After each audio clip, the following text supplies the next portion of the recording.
Pandemic situation में हम लोग लगातार 1 साल से अपने अध्यापन में लगे हुए हैं।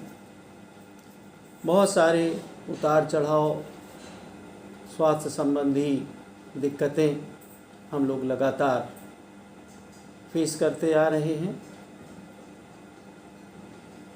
लेकिन हर सिचुएशन में हमको अपने आप को अपनी अच्छी से अच्छी स्थिति में बनाए रखना चाहिए।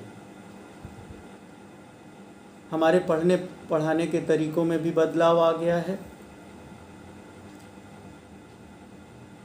मैं अपने ज्ञान और अनुभव के आधार पर कुछ आपको सलाह देना चाहता हूँ। सबसे पहले मैं बीएससी पार्ट 1 के स्टूडेंट्स की बात करूँगा। बीएससी पार्ट 1 के स्टूडेंट्स ने यूनिवर्सिटी एग्ज़ाम को एक बार भी नहीं दिया है। पहली बार मौका मिलता हुआ दिख रहा था, जिसके चांसेस अब दिखाई नहीं देते। हालांकि अभी ऑफिशियल नोटिफिकेशन यूनिवर्सिटी की तरफ से नहीं मिला है।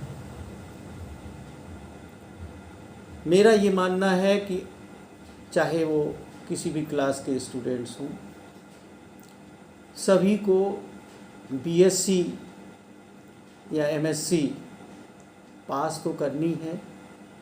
एक आधार के रूप में अच्छे से अच्छे मार्क्स भी लाने हैं। लेकिन मैं ये जानता हूँ कि हमारा जो फाइनल लक्ष्य है ज़िंदगी में, जो भी अपनी चॉइस है उसके हिसाब से अपने करियर को बनाना।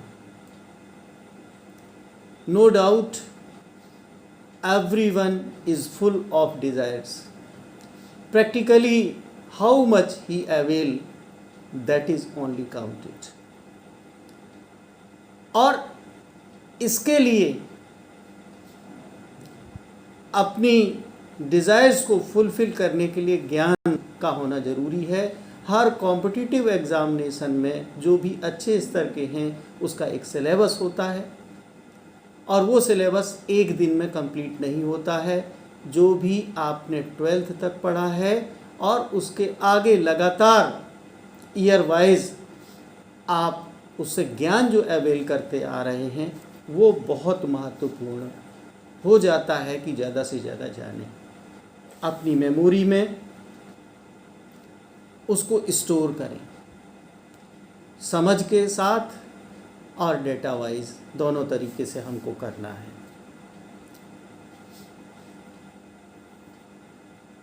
ये जो सिलेबस आपने बीएससी पार्ट 1 का पढ़ा है, उसका यूज़ कॉम्पिटिटिव एग्ज़ाम्स में बाद में होना ही होना है। जब तक ऑफिशियल नोटिफिकेशन नहीं आता है तो आप फ्री माइंड से जितना ज़्यादा से ज़्यादा सीख सकते हैं और उसकी समरी अपने पास रख सकते हैं। प्रॉपर नोट्स के साथ रखने की कोशिश कर लीजिए। जैसे ही वो ऑफिशियल नोटिफिकेशन आता है, आप बीएससी पार्ट 2 के सिलेबस में लग जाएंगे। हम लोग भी आपको अलाउ करेंगे कि आप आगे का पढ़ना शुरू कर दीजिए। जहाँ तक बीएससी पार्ट 2 के बच्चों का सवाल है, उन लोगों को जैसा आप सुन रहे हैं कि सिर्फ बीएससी 3rd ईयर के एग्ज़ाम से आपको डिग्री मिलना डिफ़िकल्ट है। हो सकता है कि वो 2 पार्ट्स में, मिड सेशन में और फाइनल सेशन में पार्ट 2 और पार्ट 3 दोनों के एग्ज़ाम कराएं। तो आपके पार्ट 2 वालों के लिए चैलेंजेस तो हैं ही कि आपको बीएससी पार्ट 2 का भी अपने प्रैक्टिस में रखना है सिलेबस, और पार्ट 3 का भी सिलेबस आपको पूरे आगे आने वाले सेशन में अच्छे से तैयार करना होगा, और उसका एग्ज़ाम तो देना ही देना होगा। जहाँ तक पार्ट 3 वाले स्टूडेंट्स हैं, उनका तो एग्ज़ामिनेशन निश्चित ही है। बिना एग्ज़ाम दिए हुए उनको बीएससी की डिग्री नहीं मिल सकती। थ्योरी एग्ज़ाम भी होगा और प्रैक्टिकल एग्ज़ाम भी होगा। तो अब आपको दिमाग को इधर उधर अस्थिर होने से बचाते हुए, स्थिर होते हुए, प्रॉपर प्लानिंग के साथ एज मच एज पॉसिबल बढ़िया से बढ़िया मार्क्स आपको लाने की प्रोग्राम के साथ पढ़ना ही है। इसके अलावा आपके पास ऑप्शन नहीं है। जहाँ तक एमएससी प्रीवियस वाले जो हमारे स्टूडेंट्स हैं, उन्होंने तो, मैं समझता हूँ, कुछ पेपर्स में तो बहुत ही अच्छे से पढ़ाई कर डाली है, कुछ में थोड़ी बहुत प्रॉब्लम बाकी है। उसकी एटलीस्ट समरी जो बचा हुआ सिलेबस है बना के आप उसको दिमाग में रख लीजिए, ताकि कॉम्पिटिटिव एग्ज़ाम्स में जब उस सिलेबस से संबंधित सिलेबस का सामना करना हो तो उस समय कंपटीशन की पढ़ाई करते समय ABCD से शुरू ना करना पड़े। आप अच्छे से उस कंपटीशन के लायक हो सकते हैं। जहाँ तक MSc फाइनल के बच्चों की बात है, उनको तो हर हाल में जो बेस्ट पॉसिबल है उस तरीके से पढ़ना ही है। थ्योरी, प्रैक्टिकल, प्रोजेक्ट सभी कुछ अच्छे से अच्छे करना है। जो भी टाइम बचा हुआ है, अब आप किसी भी भ्रम में न रहें।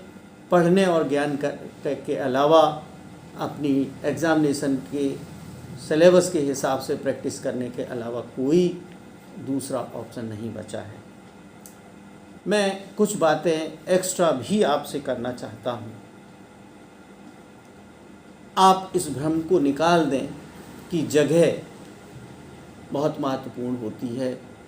किसी नामी गिरामी यूनिवर्सिटी या IIT से पढ़ने वाले बच्चे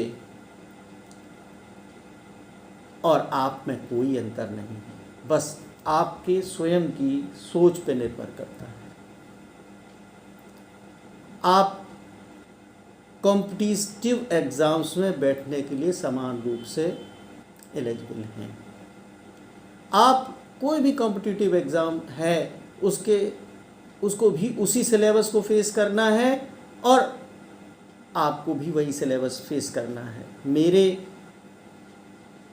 टीचिंग के दौरान बहुत सारे बच्चों ने एग्ज़ाम्पल सेट किए हैं, जिनको मैं कभी कभी टुकड़ों में आपके सामने रखता रहा हूँ कि अच्छी यूनिवर्सिटी वाले बच्चे या IIT वाले बच्चे को पछाड़ के हमारे बच्चे आगे बढ़ के और बहुत अच्छी सिचुएशंस को अचीव करें।